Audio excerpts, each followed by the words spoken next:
శ్రీశైల పుణ్యక్షేత్రం సముద్ర మట్టానికి 1500 అడుగుల ఎత్తులో ఉంటుంది. ఇక్కడ ఉన్నటువంటి పాతాళగంగ బ్రహ్మగిరి, విష్ణుగిరి, రుద్రగిరి అని 3 పర్వతాల మధ్యగా ఉత్తర వాహినిగా ప్రవహిస్తుంది.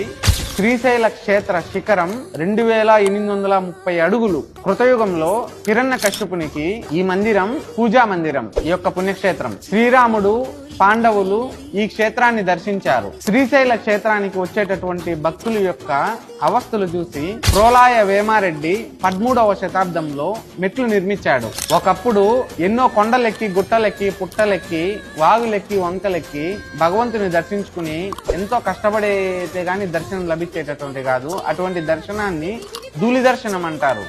అలా ధూళి దర్శనం చేసి కొండపై నిద్ర చేసి పాతాళగంగలో మునిగి స్నానం ఆచరించి మళ్ళీ దర్శనం చేసుకునేటటువంటి వారు నేటికి కొంతమంది స్వామిని ఇదే విధంగా దర్శనం చేసుకుంటూ ఉన్నారు. ఈ భూలోకంలో ఉన్నటువంటి 12 జ్యోతిర్లింగాల్లో కేవలం ఏదైనా జ్యోతిర్లింగం ఉంది, భగవంతుని యొక్క స్పర్శని మన చేతితో తాకేటటువంటి సౌలభ్యం మనకి లభిస్తుందంటే కేవలం ఒక శ్రీశైల పుణ్యక్షేత్రానికే ఆ యొక్క నియమం ఉంది. భగవంతుడు తాకేటటువంటి స్పర్శ అవకాశము ఈ పుణ్యక్షేత్రానికి మటుకే ఉంది.